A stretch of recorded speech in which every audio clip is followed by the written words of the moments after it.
We are live, and welcome to the check-in where a couple of friends join each other on their lunch break and see how they're doing living under authoritarianism. I'm Jared Yates Sexton. I'm here with my friend Danielle Moodie. Danielle, how are you doing? Like I said before we actually went live, I am not well. And I feel like we have begun every week so far where you ask me that question and I say, I'm not well. But this week, Jared, I really am not well. I feel very off kilter, and what I will use my non-medical language to say, I feel a bit crazy. I think that what is happening in this country and this world is really taking a profound effect on me, on my emotional and physical and like spiritual well-being in ways that I said, I'm not going to let them, alter me. I'm not going to, succumb. I'm going to stay and sit in joy. And it's not happening. Like there's not an amount of medication, like not medication yet, but there's not an amount of meditation, sleep, that is helping me right now. How are you? Well, I mean, How are you? I sort of said to you before we started recording, like, how normal that is, which is it's not the best news, right? Yes. Like, the best news that I could give is, oh, this will pass. You're going to feel so much better, and this or that, and I think that actually, and I've been thinking a lot because I have some anger today that I'm going to express on this stream for a variety of reasons. But I think one of the things we keep talking about is the essence of America and why what's happening here is happening in the way that it is. Mhm. And when you talk about things like mental health, I think that for years now, I don't think it's a coincidence that the rise of like people being on, mood altering drugs has coincided with worsening precarity, worsening oppression. And one of the things is we're kind of sold these things that are like, use this, and not to say that people shouldn't use medication, because obviously they should, right? It saves lives. Yeah. But you can't just live in a society where it's like, oh, you're really unhappy. Well, here's a solution that you can pay for, and nothing needs to change. And that's Yes. capitalism, Yeah. like within us. Like the human body and the human mind are incredible. And what we're talking about right now is a response to trauma. And based on like the evolution of humanity, we had to develop these senses to understand when we were in danger. And Mhm. so when there were predators around, we needed to feel a sense of fear and panic. And at times, like after those spikes, we had to shut down and we had to like take care of ourselves and rest and get back the energy that we had expended in surviving. Our brains still work that way. And here's the problem. We are in a dangerous situation. Yeah. And not just a dangerous situation, a completely unacceptable situation. I had an interaction last night. I went to a meeting and somebody turned to me and they said, oh man, the transgender military thing. And then you're supposed to go from having a conversation about the resegregation of the American government and society and then live, right? Yeah. You're supposed to continue along your way. That depression that you're talking about, it's we have to understand that's valid. There's a reason why we feel this way, because this is unacceptable, and it's been unacceptable for a very long time, which is why I always say this isn't just a democratic crisis or a political crisis. It's a mental health crisis, because everyone knows that this isn't right. And what we're dealing with right now, it's just sort of the unvarnished version of what we've been dealing with. We're not supposed to live this way. We're not supposed to treat other people this way. You should feel angry. You should feel depressed, because this is unacceptable. And instead of going about our business and pretending that we're not feeling these things or that we're not experiencing these things that we're experiencing, we're actually engaging in that delusion that you and I have been Yep. talking about the Yep. past couple. And so we should be able to say, you know what? I feel rotten because what's going on around us is rotten. How do you not feel depressed? India and Pakistan are on the verge of God A knows what, fucking war? Yeah. a fucking war. And we have the absolute worst administration you could imagine in trying to handle this. America is in decline. Things feel completely out of our control. The brutality is growing. The feelings that you're having are valid. And I think sitting with them and working through them in the way that you best can, and I'm doing the exact same thing. I have like today, I came on here ready to rage. And I still am because I'm pissed. But guess what happens on the other side of being pissed? You shut down a little bit because you Yeah. expended a lot of energy and you dealt with a lot of different things. So it's a process. And I think working through that process is the only thing that we can do. You're totally right, because I guess in my mind, right? Because and folks, and this is what I have, like, I had an aha moment this morning, which is like, I'm depressed, right? And I have never experienced this level of depression where, connecting with nature, meditation, I have a therapist, spending time with friends and family wasn't enough, right, of a quote unquote cure.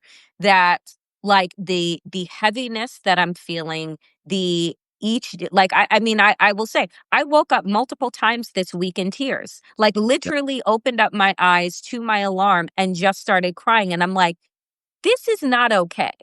Like, this is actually, like, deeply not okay. And I think that what I recognize, why it's so shocking, why I'm so stunned in this moment by, like, this aha moment that I'm having, is that it's not a moment where I'm like, "Oh, I hate my life," Yep. or like something is going on internally that has put me off kilter. It's not that. It's that we live in what is just increasingly a depraved world, right? Like, I just posted on Blue Sky before I came on here, because last night I was looking at the images coming out of Gaza of skeletal children, that we as a global society have said that manufacturing famine is somehow another country's right to defend itself, that starving children is somehow another country's right to defend itself. And I'm like, and if that is the barometer from which you are operating, Yep. then we are already in hell. Because you are supposed to have rules of engagement, rules of quote unquote war, that are supposed to minimize the suffering of civilians and the suffering of children, not exacerbate them, and then say that those of us who are feeling deep pain, deep grief by witnessing this on our screens, that somehow that is anti-Semitism, that somehow having a deep Yep. conscience, right? And believing that we should not treat other human beings this way, regardless of their religion, regardless of their race, regardless of their ethnicity, their gender identity, their orientation. I don't care what otherness that they have, that somehow there is justification in this. And that if you have the courage to articulate, whether with a pen or your voice, to say that this is wrong, somehow we have turned the world upside down to a place that says that now I'm the terrorist. I'm the fucking problem because I choose to live consciously, right? That I am just too woke, that Danielle, go back to sleep. Because if you just funnel along with the rest of the sheep, then you will cease to see what it is that your eyes are seeing. That these people, these children, deserve to starve to death because you have said that by birth they're the enemy. Give me a fucking break. And it's just like the fact that the world sits by, and a small amount of people in power, namely white people in power, namely white men in power, get to decide whose humanity is actually worth it. and whose is not. And so for me, it's like the grief, Jared, is pressing on me in such a way that I am like, I don't think I can manage. Like it's not, I'm so grateful for you saying like, you shouldn't be able to manage. This shouldn't be normal. You shouldn't be able to just kind of sit on the couch and disassociate and move on. Like, this should be shocking to the system. And it is just too much. And I'm saying to myself, well, then how are people around me just able to fucking manage right now? Like, I don't understand. Like, how are we not running into the streets, letting out just the most guttural, grief laden screams on a regular basis? Like, how are we just moving along? And that to me is like, it's like, oh, am I the problem? Right. I honestly, I don't know. And so today I'm like, oh, like I need more interventions to help me be able to manage, because the grief that I'm feeling is absolutely um not manageable for the long term. Like, No, it's not sustainable. it's not. And when we talk about politics, it oftentimes it's such a rough thing because it ends up distorting the actual essence of what's occurring, right? If we're talking about politics, we're talking about, can you get enough votes for this? Can you do this? Like, is this person going to manage to win an electoral college? Meanwhile, what gets distorted is that we're a large family, is what this is. We live in every nation, every world is just one large family. So family dynamics are what's at play here. So what you're describing right now is a feeling of saying, I don't want to live like this. Something has to change. And either we as individuals are going to eventually feel so burnt out that we're just like, hey, okay, fine, you do what you need to do. I need to take care of me, whatever. Or eventually it's saying, guess what? This isn't sustainable. And it's going to drive me to make some sort of a change, right? These moments of clarity are what's important, because you just brought up, I mean, my God, the Gaza situation. What did we hear for the last couple of years? Yes, it's awful, but we just need to get past this moment right now. We don't need to rock the boat because the party that we support is the one who is currently Yep. sort of watching this thing. Yep. And what have we seen the past couple of years, Danielle? We've been gaslit on this. Oh, we're trying to stop this. Then all of a sudden we find out, well, there really was no push to stop it because it wasn't seen as politically viable. Yep. And Yep. then ends up occurring is a very, very important trait whenever you get authoritarian motherfuckers. And what do, Danielle? They take advantage of the language and the framing that Yep. is used against them.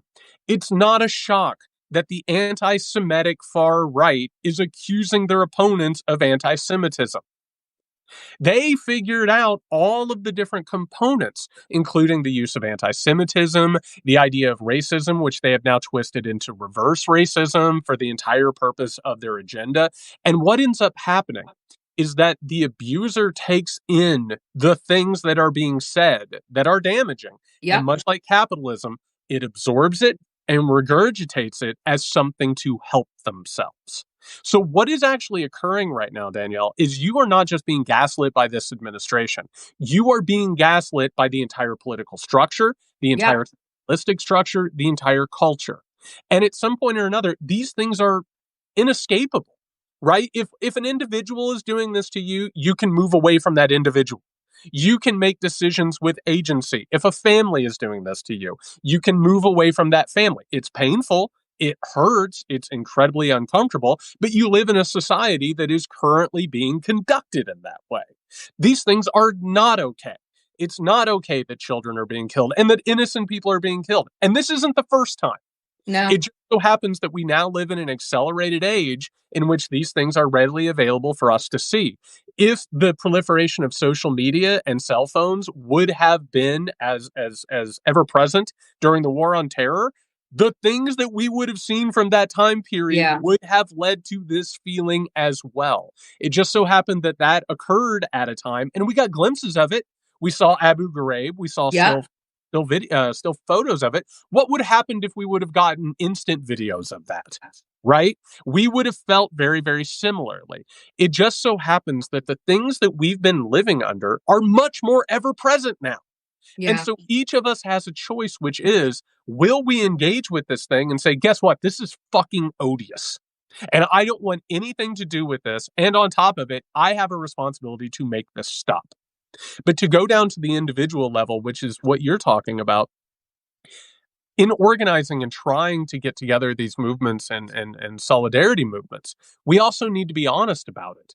We talk about this as if like we have moral clarity on our side. We absolutely do. That's inspiring. It feels good to have that, but that's not always sustaining. There are going to be moments in this situation where we are going to be exhausted. And, we sort of talked about this before we started recording. I don't feel like I can catch up on sleep. It doesn't matter how much I sleep. No. It doesn't matter how I take care of myself, what I do. It still feels like there's a deficit. It's almost a toll that is being paid during an authoritarian society. And so we need to pay attention to our bodies. We have to treat ourselves well, rest when we can, fight when we can, and hold each other up when we can. It doesn't mean that we have to be 100% all the time figuring it out. But as we form that solidarity and the intimacy that you and I were discussing last week, if there is a situation like this where one friend is talking to another friend and that friend doesn't have the energy, like I have to be able to be there for you and also hold you up when I can. And why do I do that, Danielle? I do it because you'll do it for me. I guarantee there will be a live stream that we do in this project where I'm exhausted and you are ready to go. Right? And so that sort of maintains that sort of cycle of interdependence. But the main thing that we have to pay attention to is we have to keep naming what's wrong and what is unacceptable. We can't ever give up that sort of moral and ethical clarity for comfort. We've done it for too long and look where it got us. And that is not just unsustainable, it's unacceptable. Period. And it's true because the reality is so distorted around the normalization of this is just the way things are, right? Like we have been programmed to believe that, in order, and again, I'm going to use Israel and Gaza, in order for Israel to maintain safety, right?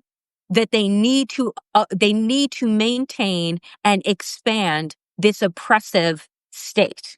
And eradicate an entire group. And eradicate an entire group of people because that's the only way to maintain safety. It is such a fucking illusion, and such a lie, right? Because again, I say to people who don't, participate or understand or unpack geopolitics, move it to the United States and say that the only way that white Americans could maintain safety is if they eradicated Black people from the picture, which frankly has been the project over the last centuries of this country. The Black population, leftist, you name it, and now gay and trans people. Undocumented people, blah, blah. That the only way to maintain safety is to oppress and destroy. Right? Yes. That's it. And that is how this world has operated, right? You can move that scenario from country to country, region to region, continent to continent, and that is the outcome, right? Because it is this ideology around scarcity, around the inability, and this is what I think, and I say this often. This is what happens when only men are in charge.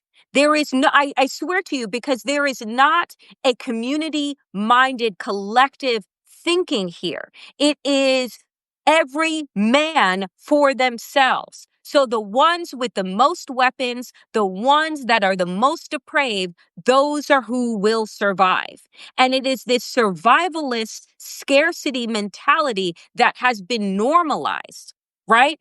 Over centuries and centuries and centuries. And so if I conquer you, then I'm great, right? and then you conquer me, and then it just goes and goes and goes and goes. But in order to maintain my power, right, I must keep a certain amount of pressure of my knee on your neck.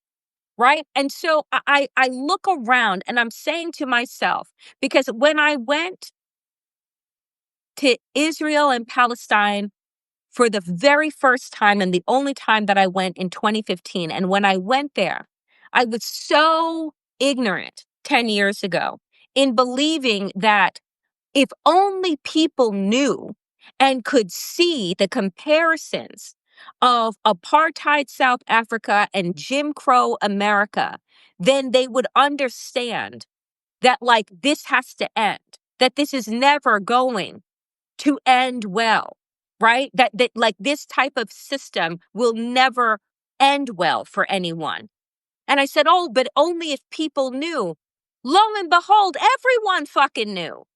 Everyone knew.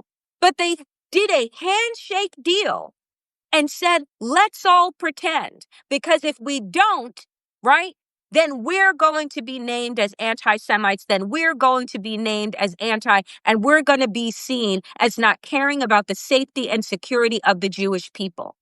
And my whole thing is like, how can you have safety and security when you are literally creating the conditions for your own demise, right? Like your fates are interlocked. Yes. So if you cannot find a way to love and heal with your cousin, right? The entire family is going to always remain in danger.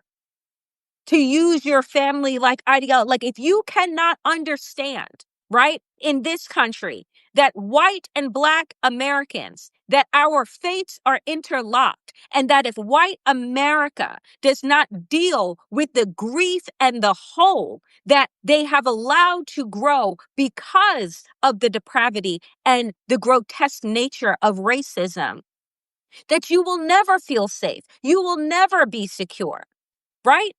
So it's what can be done with this level of grief, with this level of fear? And in America and around the world, it's like, let's just gaslight, right? In America, it's like racism doesn't exist. These Black people are just whining. What are you talking about? Right? Everything is fine. Didn't you just have a Black president? What are you talking Right. about? All is fucking well. And I'm like, are we insane? Am I the only one that fucking sees this?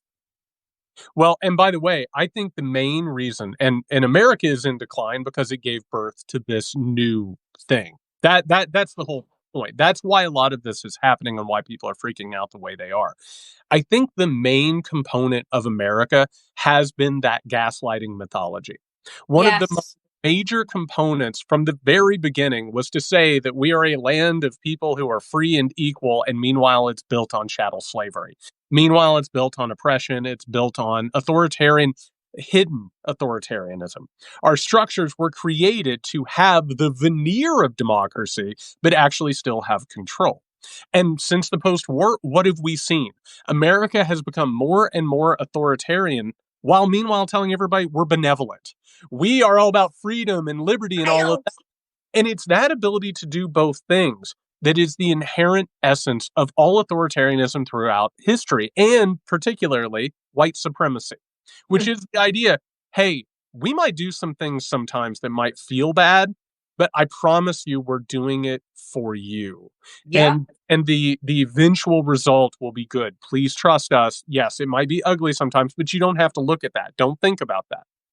And the essence of it, and what I'm pissed off, I'm pissed off about Israel just making it obvious what they want to do with Gaza. And meanwhile, Trump's just like, absolutely, let's build some hotels there, right? And the mask came off of a couple of years of it being like, we really want these people to be okay. We don't want it to get out of hand. We're trying to keep it under control. And what do we see, Danielle? We see a really noticeable cycle between the abuser and the enabler. The authoritarian right is the abuser. They don't care about people. They're willing to let people die. They're willing to use violence. We also have the enabler of moderates who are just, Yes. they're doing the same thing, but they're saying it in a kinder way. And one thing that I've noticed over the past couple of days, which has absolutely fucking pissed me off so much, this discourse about how many dolls Americans are going to be able to buy. And here's a thing that doesn't get talked about. An article came out today that was like, here's how bad it is to make the dolls that Americans buy. Americans aren't going to want to do that because it's awful work. Do you know what's missing in that equation, Danielle? The people who are doing the work. Right. The people who are doing the work right now. And the American idea, and I just got pushback on this because I brought it up. People are saying, well, where are we going to get the dolls if those children in factories aren't doing it? If those people around the world aren't doing it? And the question never enters the mind, do we need those fucking dolls? It is, we need to do this so that this can happen. And what ends up occurring is something that I don't think most people are happy sitting with. It's slaver mentality. It is one person saying, I'm better than other people. Yep. Things need to get done, and sometimes people are going to get hurt and they're going to die. Better them than me. And the entire idea behind this, and you look at everything from fucking AI to this neoliberal global system of exploitation. It's okay if those countries have authoritarians. It's okay if these children are in sweatshops. I don't know them. And by the way, most of them are brown. Yep. And they can do that work, but I'll be damned if I do that work. I'll be damned if my children do that work. And so then it becomes a dichotomy. And the dichotomous thinking here is this. We are given two choices. Either people around the world do the work and they're exploited, or all of us do the work and we're all exploited. That is a false binary. You don't have to live like that. And we keep talking about it. We are ransoming away everything for nothing. Nothing. For nothing. And what ends up happening in this is you and I and the people watching and listening to this, we look around and we say, this is fucked up. And somebody needs to do something about this. We need to do something about this. We need to change this. And what do we hear from the abuser and the enabler? The abuser says, shut up or you're going to get the boot. The enabler says, hey, after you've been threatened by the abuser, hey, I know that really wasn't comfortable. And I know you're feeling a little bad. And I promise you, everything's okay. It's going to be all right. We just need to keep going. We need to get to tomorrow. We need to get to tomorrow. Yep. And what happens in that cycle is that you and me and the people watching and listening to this, we're like, I can't fucking get to tomorrow with the way that this is working. And so that larger dynamic is now playing out at this level. It's not a coincidence that the American empire is in decline and all of these border skirmishes are happening, all of these wars, these extermination campaigns. This thing has failed. The American empire has failed because it has birthed a monster. And now we either take care of that monster and we find a new way, or we're going to watch it come into its own even worse. And it will happen to Americans, just like it's happening to people around the world, except for the wealthy and the white.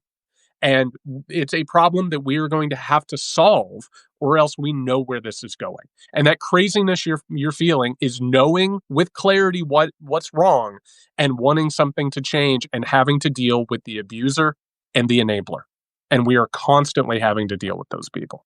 And when we say, and like you're saying abuser and enabler, and all I am thinking, and I know that it is bigger than the political party system, but that is exactly the dichotomy of the political party choices that we have. Yep. Either be in camp with the known abuser, which is the Republican Party, or go along with the enablers that create the condition for the abuser to exist in the first fucking place.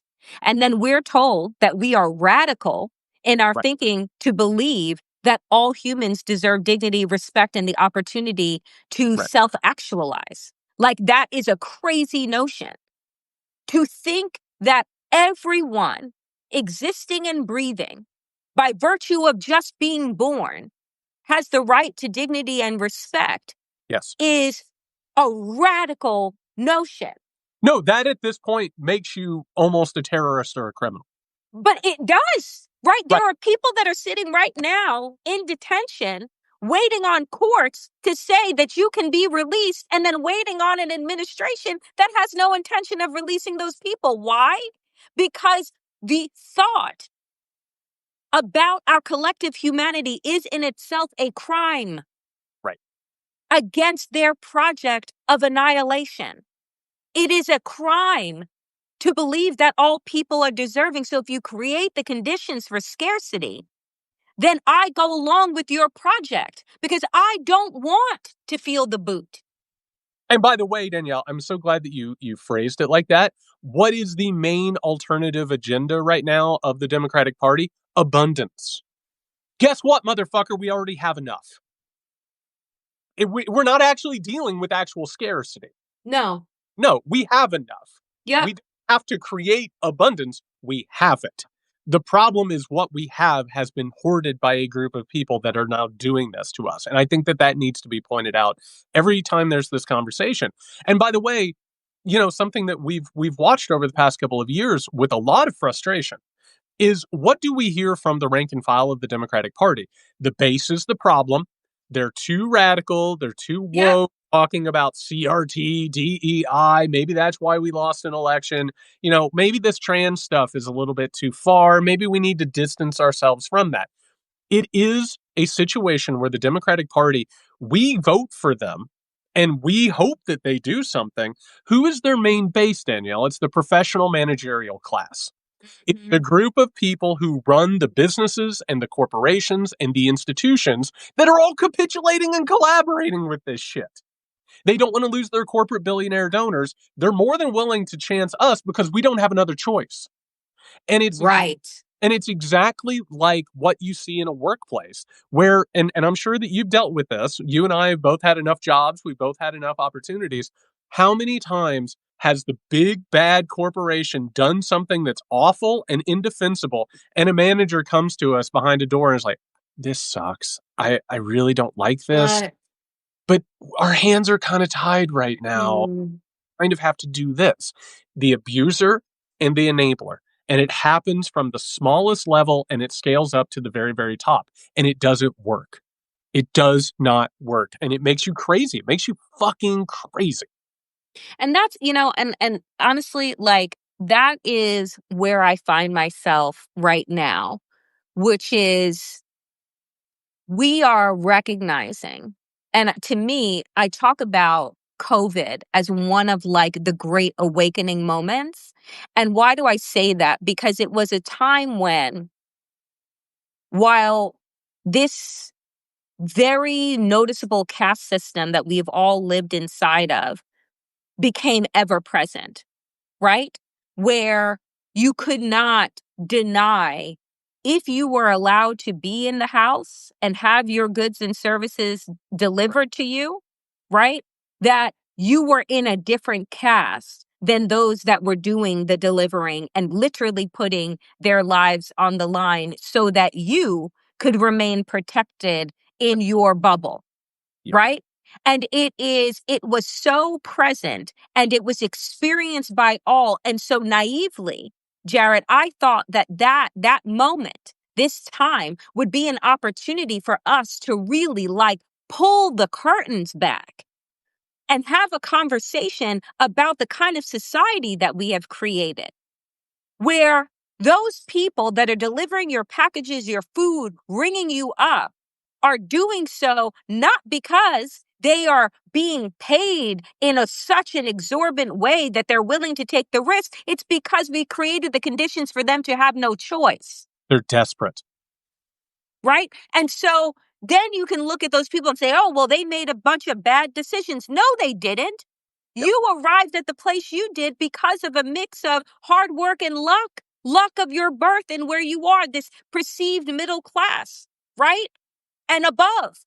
And so we had this opportunity to have a real conversation about work, how we work, the way we work, how we treat each other. And then as soon as we got close to breaking open those major conversations, what happened?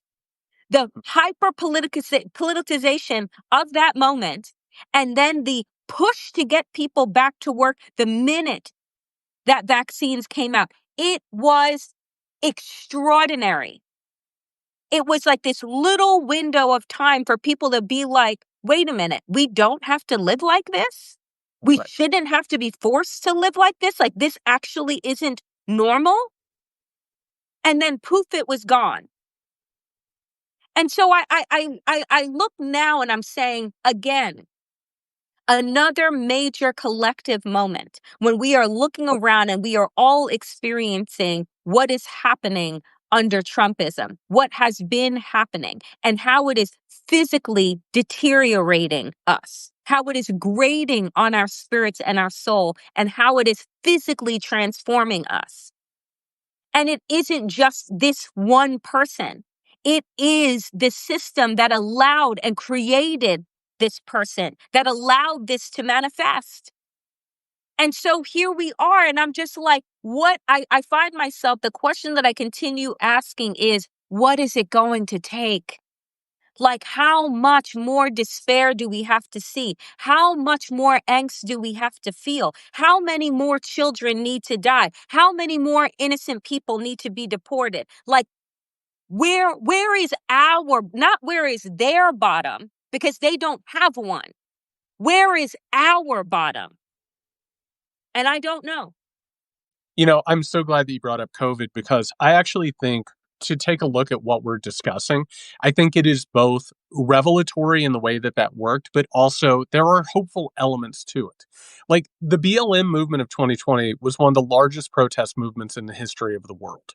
And yes, it did have to do with police violence and the awful, ridiculously brutal killing of George Floyd. But you know what else was happening there? It was also an unconscious uprising against conditions that were unacceptable. And the realization, when the mask came off, when we literally were in a situation where we were being thrust into the maw of a generational pandemic, that the people in charge, and it didn't matter which party they were in, they were going to push us into that. And they bought us off exactly how you just said, which is, hey, you stay home for a little while. The people who are disposable will handle the things for you, Mm, right? You don't have to go to the grocery store. You don't have to go to the restaurant. Those people will go into it, and they've made the bad choices, yeah. right? They deserve what's happening. And by the way, it's always wrapped up. And I want people to think about any manager that they've ever dealt with who, like, the essential personnel. What a corporate piece of bullshit that is. Yep. And it gave people like a little modicum of respect, but behind it, it was just like, no, these people can die, right? Yes. And what did we see? I saw this in higher education. All those people who have all the facts, all the science, all the right opinions, we're so sorry. We don't want to get back in the classroom. We don't want to be in a really bad situation, but we have to. Like, we listen, and it's not a coincidence. And I think we need to move away from like great man of history politics. It's not just about Donald Trump. It's not about Joe Biden, but the swing of the political spectrum from 2016 to 2020 and then 2024 reflects something, Yeah. which is, it was a reaction, of course, to Barack Obama and worsening conditions in the country. That's one of the reasons why Donald Trump won. We then get to 2020, where all of a sudden it's a referendum. We don't want the strong man anymore. We need the manager to come in and make us feel better about it.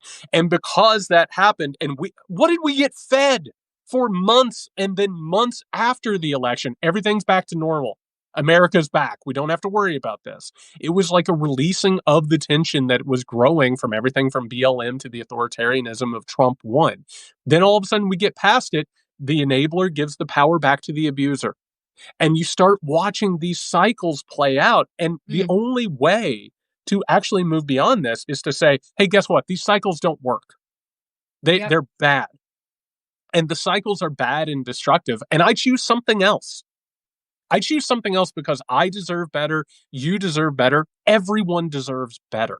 And it's not enough to keep going through these cycles with the abuser and with the enabler and just say, well, maybe it'll get figured out sometime. Or maybe I can get this little victory over here. No, the time for hand wringing and half measures is over. We see where it got us. We see where it's going. We have to choose something better for ourselves and for other people and say, guess what?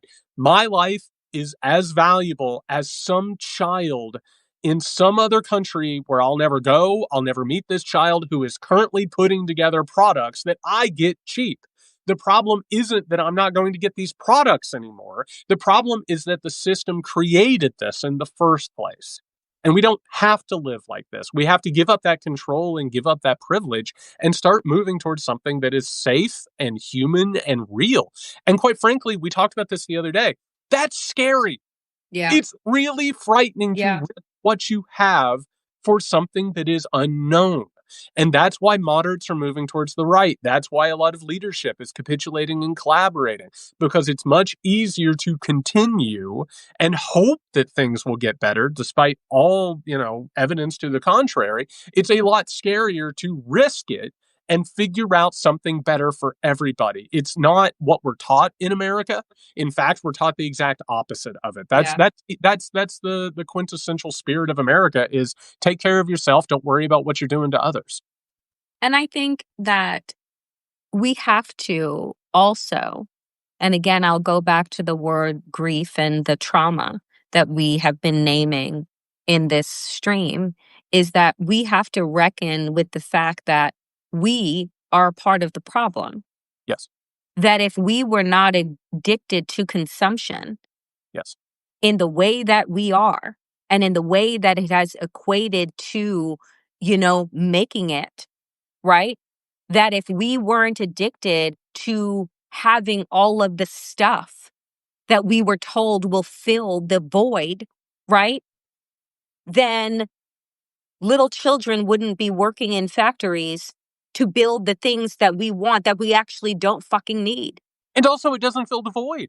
It fills no void because there's no amount of stuff that you're going to have that is going to make you feel whole. And what's it do? It gives you a brief hit of dopamine, the same way that drugs and addictions give you. The moment you buy it, the moment you receive it, it feels good, and then it just nothing. Like, we're literally giving it away for these spikes. And that's it. And meanwhile, nothing fills that hole because you have to fill it yourself. And that's what we're being kept from doing. We're being kept from actually sitting with the things that we need to sit with. And instead, we're going ahead and we're like, yeah, you know what? Those people can die and suffer and be exploited as long as I can get that brief dopamine hit. It is an addiction. That's what it is. It's such an addiction. We've created this saccharine alternate reality that gives us, like you said, these quick hits, these quick bursts, and thinking that like this is the way to exist. And what we've been doing is just numbing ourselves. Some people numb with alcohol. Some people numb with weed. Some people numb with fentanyl. Some people numb with a myriad with food, right? Yeah. Like all of this is about numbing, because existing in the what is and saying that, oh my God, I have a problem. Once you see it, it requires you to do something about it. And we have been told as Americans, like you said, you don't have to do anything. You're great. You're exceptional. Take more, do less. Take more, do less. Extract, extract, extract. This planet is ours to destroy and extract as much. And if those other people who are quote unquote less than had what we have, they would do the same thing. So get yours and get more. And that has been the fucking like addictive, disgusting cycle that we are locked into. The word for that, it's sociopathic. Believing that the other people would do it to you, so you should go ahead and do it to them. That is the essence of right-wing paranoia, conspiracy theories, and projection. And we've been infected with it. That's the problem.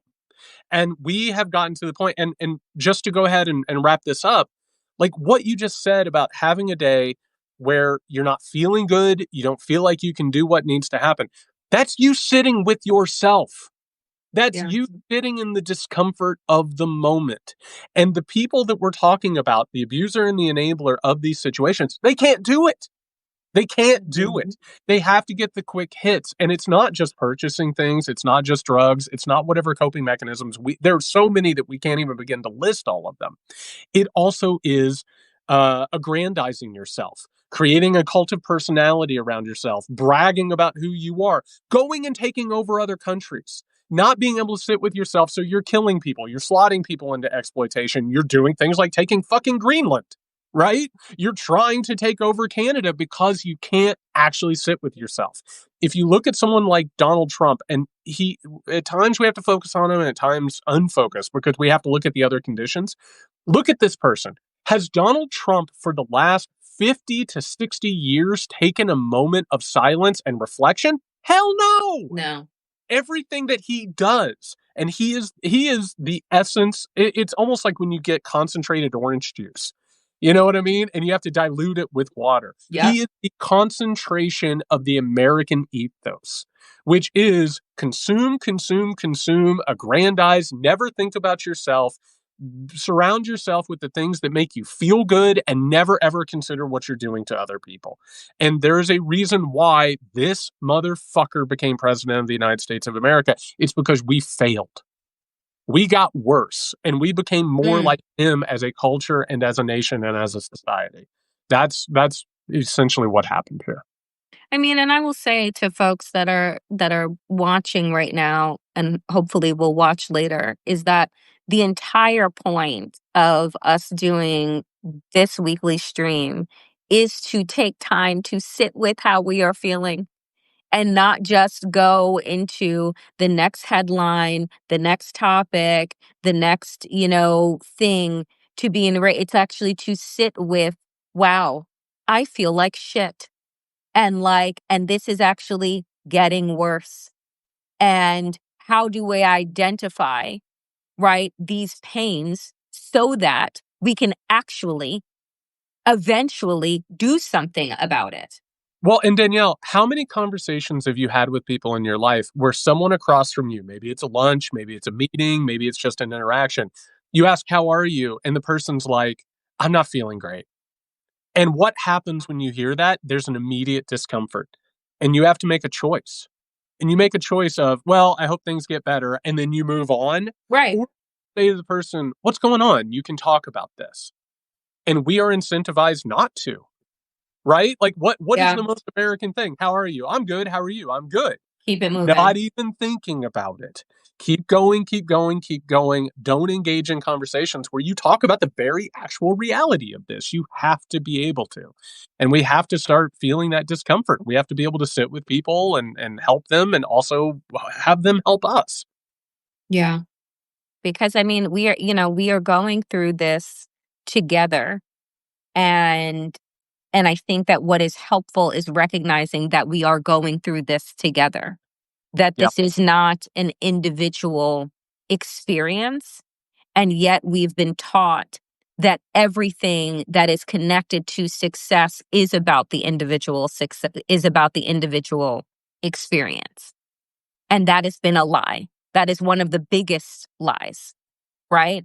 So it is extraordinarily important to continue to sit in this and not to sit alone in it. And that if you are asking somebody how they are feeling, to genuinely want to know how they are feeling and to hold space for that. It does not mean that you have the tools or the mechanisms to fix that feeling. It is just to hold space for that feeling and allow it to be. One of the hardest things that I've ever had to learn, because I come from these backgrounds, right, is I don't always have to fix what's going on with the other person. Sometimes it's enough to listen. Sometimes it's enough to share that space, right? As opposed to, oh, I'm feeling uncomfortable. I need to fix this very, very quickly, which, by the way, doesn't allow intimacy. It doesn't allow cooperation. It doesn't allow solidarity. And we can't just continue. One of the loneliest things people always say, like, one is the loneliest number or whatever. No, no. When you have two people who are reinforcing each other's loneliness, it's lonelier. Mm-hmm. Think about men, right? And I wrote about this in the past. Like, think about two men sitting with each other, both of them wanting to talk about how they're feeling and feeling like they can't, and both of them engaging in not actual intimacy, but sharing loneliness together without sharing loneliness. They talk about everything else in the world except for how they're feeling. And what you're actually doing is you are engaged in like mutual jailing. Both Yeah. of you feel lonelier. So every time in the midst of this fucking crisis, we have these surface level conversations and we pretend like we're okay and we pretend like this doesn't affect us. We're actually making the other person feel lonelier, making ourselves feel lonelier, and we're just moving this cycle forward. It's time for some radical honesty in these times. Because if we don't, like this thing is just going to get not just out of hand, it's going to destroy us. Yeah, and you said last week we spoke about radical relationship, and this week it is radical honesty, right? Because anything outside of what has been presented as the status quo, this normalization of the depravity that we are existing in, anything to the contrary of that is radical, right? And in a time when you are continuing to live this rose colored, wool over your eyes existence, it is radical honesty about how we're feeling, about what we're seeing, about how we are experiencing this moment that is going to help heal us. Yep. And it's not easy. I think that's one thing I want to reiterate before we close this thing out. Like, none of this is actually easy. Like, we can sit here on a live stream and have a conversation like this, and then meanwhile, like, there are other things happening. Like, you're not always going to be perfect. These are not things that we have been taught. This isn't something that America has cultivated. What's being asked of us in this moment is actually contrary to everything that we've been socialized to do and taught to do and incentivized to do. Like, Yeah. we literally have to change all of this stuff on the fly. It's like trying to fly an airplane while you build it. Mhm. Mhm. And it's not easy. And the word I keep coming back to is clumsy. Sometimes it's going to be clumsy. And sometimes you're not going to be good at it. And sometimes you're going to fail, but it needs to happen. And that fear of failure is not enough of a reason to abandon it. And that is what they want us to do. They want us to abandon it because it's hard, because it's much easier to go along with the flow and just let it happen and to engage and to effectively become an enabler, as we've been Yeah. taught, like for us to choose. But I really, really appreciate you. I appreciate the conversation so much.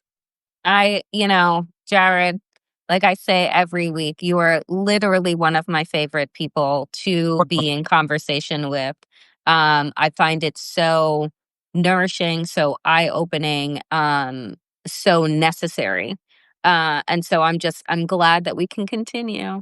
Me too. I have come to look forward to this every week so much, and I just really appreciate you. I appreciate all the people, by the way, who are tuning in and also sharing their experiences, and also like it's just really cool to know that that's happening. Yeah. In the hard times, that's one of the things that I fall back on. Like, it nourishes me, and I'm very, very grateful.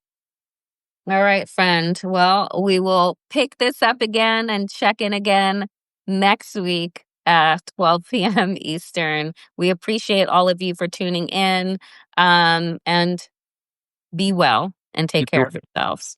Take care.